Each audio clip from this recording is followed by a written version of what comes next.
Time to slam now. We got the real jam going down. Welcome to the Space Jam. Here's your chance. Do your dance at the Space Jam. All right.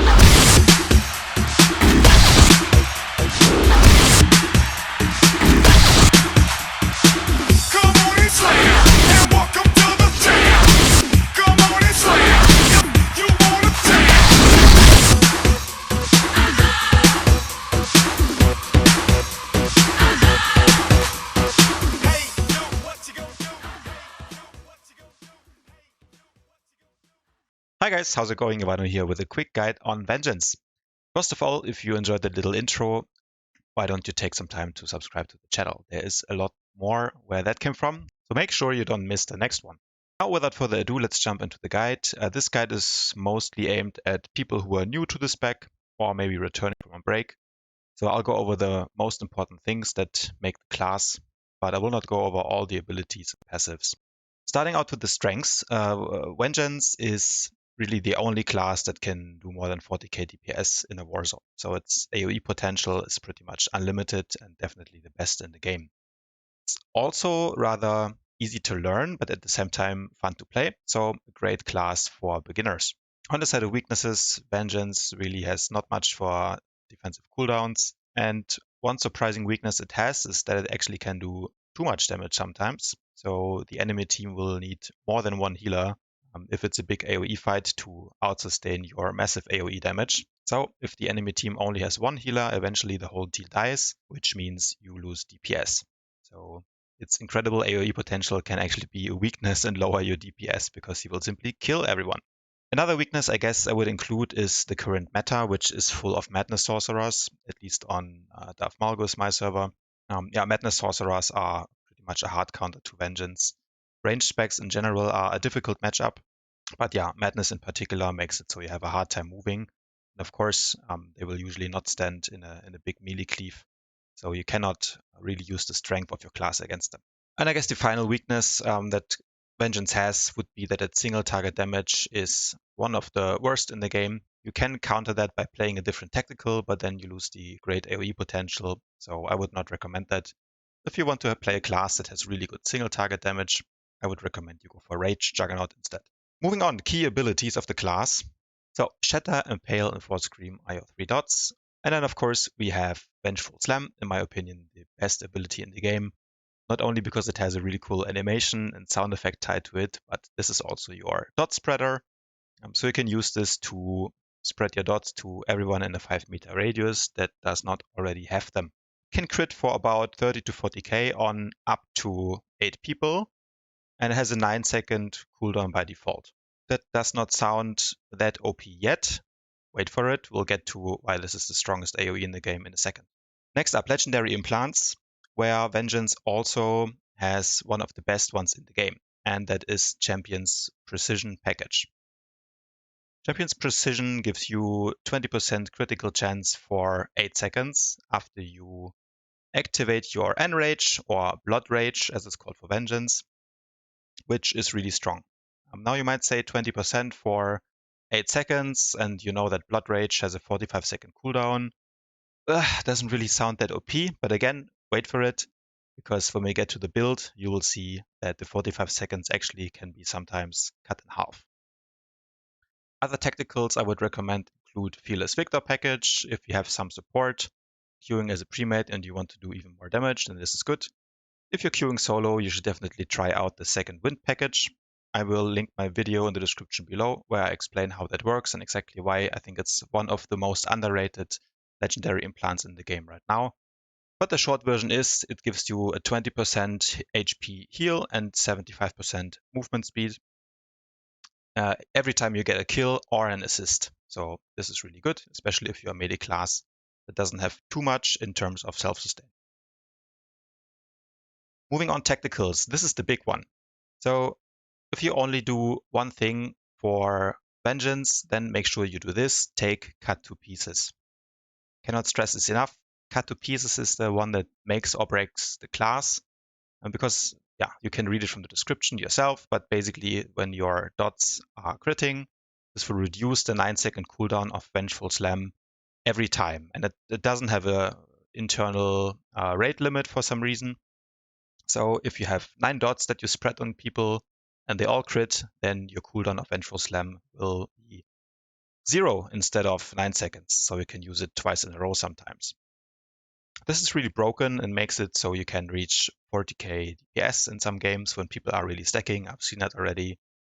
It is simply insane, and I'm not sure why the stack skill is still in the game, but as long as it is, use it. It's really fun to play when you get a proper AoE stack. Yeah, so the best thing for sure.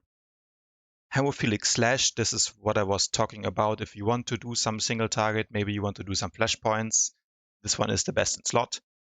But I think even in PvE, a lot of people are running Cut to Pieces simply because there's also ads in PvE. Cut to Pieces is just the strongest tactical in the game right now, in my opinion. Moving on to gear. So when it comes to gear, just run a normal 332 Thursian set, which you get from the PvP vendor, or your weekly upgrade crates. Nothing too special there. When it comes to the stats, Vengeance is one of the classes where I recommend going for a lot of crit, because a lot of crit means your cut to pieces will reset the cooldown of Vengeful Slam more often, because you get more crit, your dots will crit more frequently, which means more slams, and this is really good. Also, Vengeful Slam, as well as all of your dots, are yellow damage, and this will be the majority of your damage, so you don't need accuracy, because that does not affect yellow damage. Still, I recommend going to 2200 alacrity just for faster global cooldowns and for overall DPS. Moving on to the build. So there's a couple of points to discuss here. On level 23, I'm taking deep cuts for the 10% extra crits, extra crit on my dots when Shatter's on the target. Again, dots and crit, this seems to be the recurring topic of Vengeance. Shatter Burst, which is 23, the right side option for Vengeance, is really OP in PvE, I think, but in PvP we want to maximize the chance that we have to get someone to die. So yeah, the left option is just better. Also, I think Shatter Burst 23 right option has been nerfed recently. On 27, you have a couple of options. The Ravage route in the middle can be quite insane.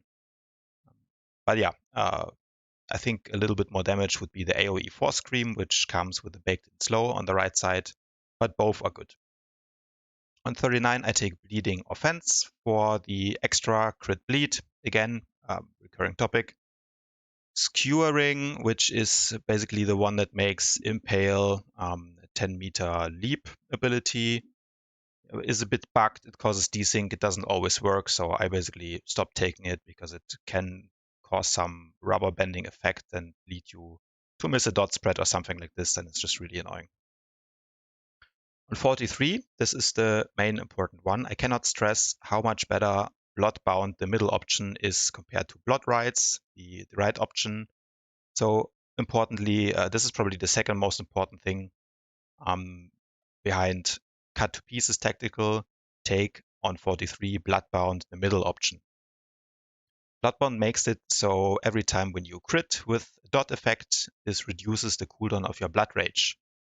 So remember, Blood Rage gives you extra critical chance, 20% for 8 seconds.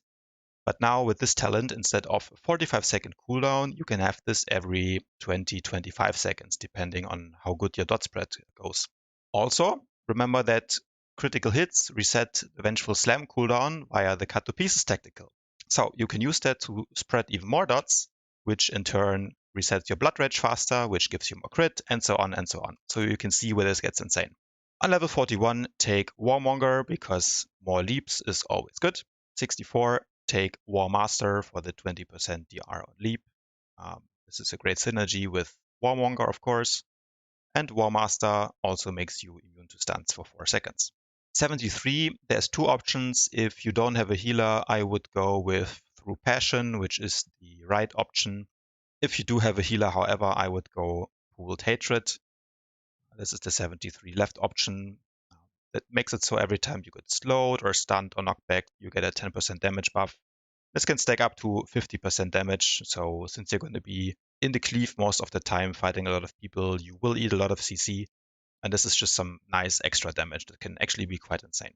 Moving on, talking about the opener and the ability priorities when fighting. So first of all, you typically want to use Force Charge to engage. This will give you the stun immunity, and the damage reduction buff is a great way to, of course, get close. Then basically you spread your dots, you slam, blood rage, and then just kind of stay in the cleave. And as long as you're alive, as long as you stay in the fight and stay in the middle of the enemies, then you will do the most damage of everyone in the game. The AoE priority is pretty much that. Whenever Vengeful Slam is off cooldown, you want to press the button because, yeah, in probably a couple of seconds, it will be available again. So you want to make sure you always press it when it's up. And then the order of priority for the dots is Shatter first, as it does the most damage, Impale second, and Force Scream third. Force Scream also has the 10-meter range, so sometimes it's more important to get Shatter and Impale off because you can get knockback or kited afterwards. So this is the order of priority I'm using. Single target, I mean, again, you don't really want to play single target on the spec, so whenever possible, try to get into a big AoE fight. But if there's only one target and nothing better for you to do, then this is the order of priority that I follow on Vengeance. You can also use Ravage. I didn't include it here in the list. Ravage, for me, at least on this spec, if I take the root, is a CC. Yeah, but these are your main abilities. And if all of the, let's say, top 4 or 5 main abilities are on cooldown, feel free to throw in the Ravage if you don't need it to root someone. Finally, moving on to the defensive cooldowns. So why did I include Force Charge? Yeah, because you get the 20% DR for 4 seconds from War Master. So this is typically the first thing you'll use. Keep leaping often. This is good. Then Mad Dash. Mad Dash gives you a 100% defense chance for 1 second while you dash. It's also a movement skill, so sometimes it can help you to dash away from the fight and then charge back in. So the combo would be Mad Dash and Force Charge. Saber Ward would be the third option that I use. It's, well, yeah, 25% DR and defense chance, which is good. Unfortunately, this one has a very long cooldown of 3 minutes. Next one you typically want to use is Endure Pain and combine this with your med pack for bigger heals because the Warzone med pack scales of your health. And if you have more health through Endure Pain, then your med pack will also heal you more. Little note on Endure Pain on Vengeance, this actually gives you 15% DR. So yeah, makes you a little bit more tanky. I think this lasts for 10 seconds, so it's actually not the worst death cooldown on that spec. And then finally, your last option to pop is Enrage Defense, also known as your stacks, which heal you to full every time you take damage. Make sure you don't pop Enrage Defense too late. If you're already at 2%, you might get one shot through it because the heal only triggers after you take damage. That's it. Those were the most important things for Vengeance. Like I said, short of a quick guide, but if you want to know anything else, you want to know any tips and tricks or a more in-depth look at the class, let me know in the comments below. Also, let me know what other class guides you want to see next. I have a couple of ones on the list, but yeah, always let me know what you want to see, and then I can produce the best content for you guys. Hopefully you enjoyed this guide. If you did, please leave a like and subscribe to the channel, and I'll see you guys tomorrow. Everybody get up, it's time to slam now. We got the